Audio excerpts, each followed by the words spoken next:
having just celebrated Thanksgiving, it always reminds me of all the blessings that I have and I have received. And I think about all of those things that make me feel grateful.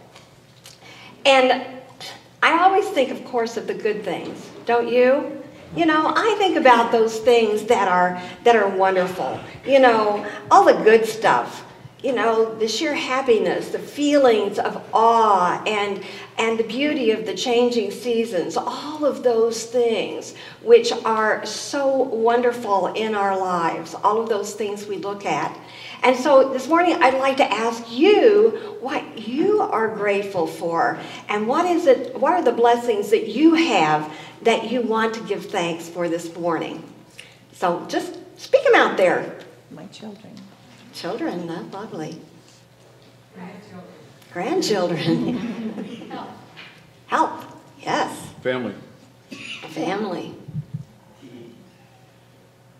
Didn't hear that one. Spiritual community. Spiritual community. Life. Wonderful. I think we're a pretty grateful bunch, don't you? I think we are. I think we're pretty grateful for the most part. But there are times, you know, in our lives when something happens that seems so traumatic, we find that the gratitude just seems to go out of our life. And we are not sure where to go in our life with how to feel even sometimes. And sometimes we're just numb. At those times, it's very hard to feel grateful. But I'd like to tell you a story this morning about a man whose wife left him, and he was so bereft that it seemed that there was nothing but darkness for him. He felt so very betrayed and very bad that he just couldn't seem to get back on track. He just couldn't seem to do it. And when this happens to us, sometimes we find that it's very difficult to find anything to be grateful for. Well, one day, this gentleman went to a cafe, and he was there to have a cup of coffee. And as he was stirring his coffee with a spoon, he noticed that everyone around him was very, very quiet. No one was talking to each other, even though there were several people in the cafe at that time. And it was just kind of odd, and it just really fit his mood. It just really fit his mood. And so just as he was noticing this, he noticed a woman and her little girl sitting there, and the little girl said to her mother, "Mommy, aren't we going to say grace? Aren't we going to pray?" And the waitress that had served them overheard her. And she said, that the waitress said to everyone, "Well, honey, of course we can pray. Would you like to lead us in prayer?" And the little girl nodded her head, and the waitress said to everyone, "Okay, bow your heads." And they did. Surprisingly, everyone finally bowed their heads. And the little girl said, "God is good, God is great. Let us thank him for our food. Amen." Well, the man sitting at the counter said that something happened to him with that prayer. It totally changed his mind about everything that had been going on in his life. And he said that one little prayer of gratitude reminded him of all of the things that he still had to be grateful for. And he said, you know, from that little girl's example, I started to thank God for all that I have and stop majoring in what I don't have. And so I started to be grateful, and so began his attitude of gratitude. There's something powerfully transformative in this and any other experience we have that is less than what we would have it be. Always, there is something there for us. Rather than destroying our gratitude, these times can rekindle it in an even deeper way. Sir John Templeton said, "How wonderful it would be if we could help our children and grandchildren to learn Thanksgiving at an early age." I don't know if you know about John Templeton. You know he's the one that started the Templeton Fund. He's also a great friend of unity as well. Thanksgiving opens the doors, he continues. It changes a child's personality. A child is resentful, negative, or thankful. Thankful children want to give. They radiate happiness and they draw people. Our little girl was like that. She knew that. She knew that in her heart. Our way-shower Jesus expressed gratitude every time he did a healing. Every time he did a miracle, he gave thanks first. And when he healed the 10 lepers, only one came back to thank him. And I was thinking about that metaphysically, and I thought, what does that mean to me? You know, not everybody's thankful. 1 out of 10 is thankful. Well, that's kind of a sad thing to think about. And I thought, well, what does this mean truly, truly to me? And what it means to me is that probably only 1 out of 10 blessings we are grateful for. I have a feeling that we are only grateful for maybe 1 out of 10. I hope that's not true, but you know what? We forget to say it. I think that we are grateful, but we don't think about it. And yet it is the expression of gratitude that is so very important to all of us. So here are some things to remember. Be grateful for the small stuff. The small stuff is actually the most important, I believe, like sharing a smile, telling someone you love them, savoring a good meal with the people that you love, having the grace to wake up every day, or saying, "I love you," to just almost anyone, and saying it in the way that they know that they will take it in the perfect way.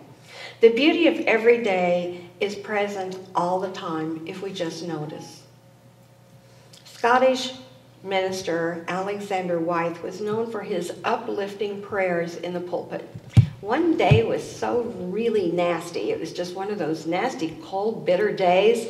And one of the congregants was thinking to himself, since Pastor Wythe was always thinking of something positive to be grateful for, and he was famous for those great prayers, and he thought to himself, I'll bet he can't find anything to be grateful for today.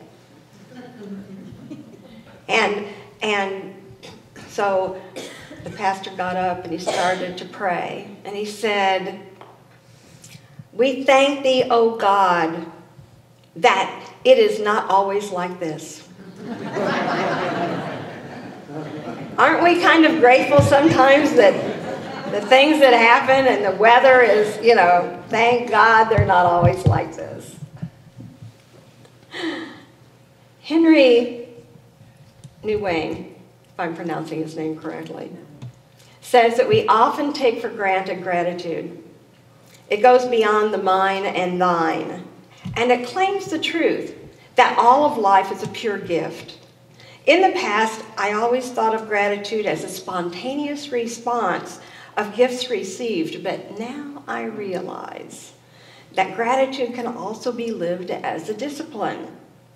The discipline of gratitude is the explicit effort to acknowledge that all I am and have is given to me as a gift of love, a gift to be celebrated with joy.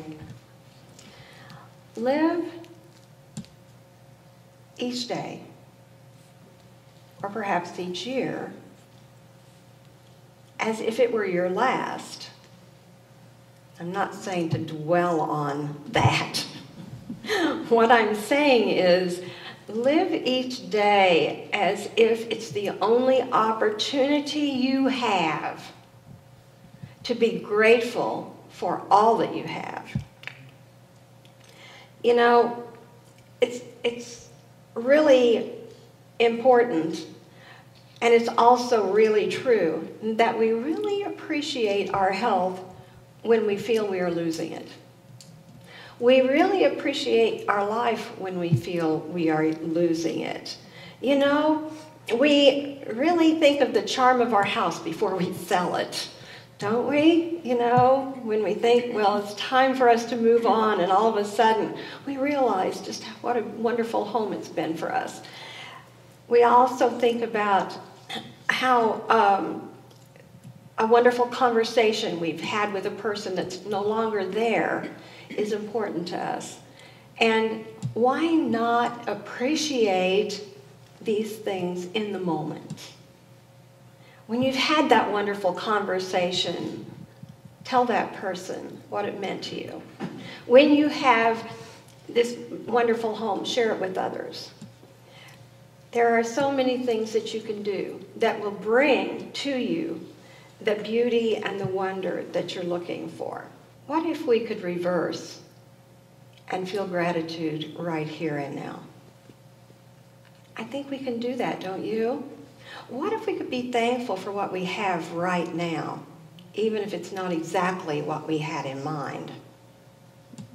In Man's Search for Meaning, author Viktor Frankl explored how we cannot change what life presents. We can, however, choose our attitude in any given set of circumstances. When challenges shock the day-to-day as we know it, two questions are really very helpful. What did I learn from this situation, and how has it made me stronger? Usually, when we are in the throes of all of these escalating tornado of emotions, we don't think to ask those questions. No, those are questions that we have to take time and quiet in order to explore them in our lives. We have to think about them and take time to look at the answers. Clarity gives birth to peace. And another aspect is self-compassion. Consider replacing "if only I had" with "I did the best I could under the circumstances." That's a part of the lesson too. It's an important part of the lesson. So here's some advice for me, and perhaps it's advice for you as well. Before becoming absorbed in trying to fulfill all of the expectations of others that they have for us, even the church, take a moment to marvel at the beauty of the creation and bask in the warmth of unconditional love and be grateful. A great theologian and mystic 800 years ago, Meister Eckhart, wrote, if the only prayer you say in your entire life is thank you, it will be enough. One of the funniest uses of the word thanks occurred years ago. Rudyard Kipling, who also wrote that wonderful poem, If, was very famous for his writing. And Kipling's writings not only made him famous, but also brought him a fortune. And a newspaper reporter came to talk to him one day, and he said, "Mr. Kipling, I just read that someone calculated that the money you made from your writings amounts to over $100 a word." The reporter reached into his pocket and he pulled out a $100 bill. And he gave it to Kipling. And he said, "Now, Mr. Kipling, give me one of your $100 words." Kipling took the bill, looked at it, stuck it in his purse, and said, "Thanks."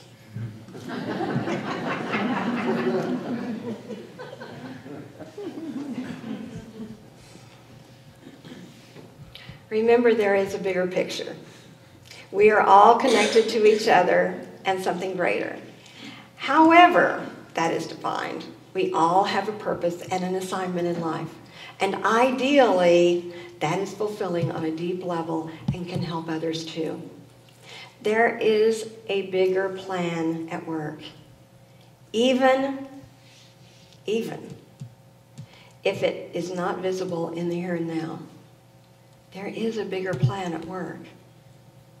Carve out some quiet time. Listen for the clues and connect. Expressing your authentic self, kindness, love, understanding, and forgiveness all open the gates of gratitude. There's a new class called Powers of the Universe that Maureen Haggerty is facilitating. It's based on Brian Schwimm's work.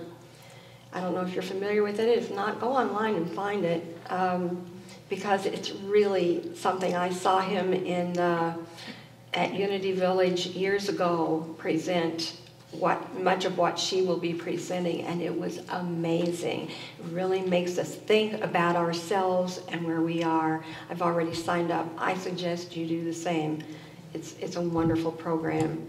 This year has been a year of revelation and growth for me, and I'm viewing life in a whole new way.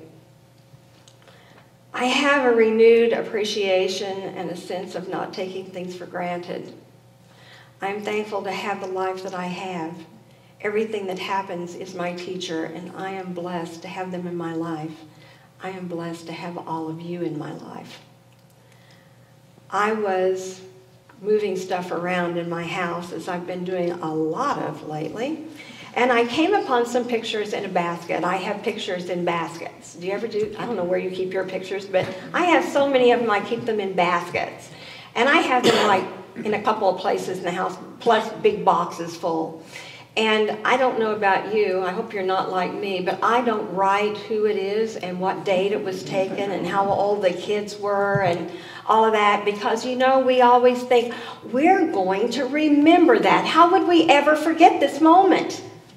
It was important enough to take a picture, and yet we look at those pictures and say, was she 10, 11, 12? Where was that taken? What was he doing there? And I have found that we do think that our children are going to be with us as little children all of their lives. But you know, time doesn't stand still. Life doesn't stand still. And, you know, and it's not going to somehow wait for us to change.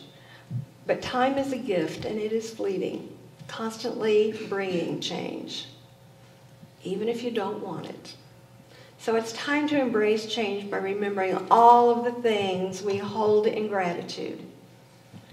It's hard to lament the coming of winter when we are grateful for the present blessings. Take a snapshot in your mind of all the good things that happen every day. Remember the funny pictures, the touching ones, the loving ones. Keep those images and the images of lessons learned, and let others go. These inspiring images will last a lifetime in full color and animation. Isn't it a wonderful life? Let's celebrate it every day. Every day is a new day to celebrate. God bless. Thank you.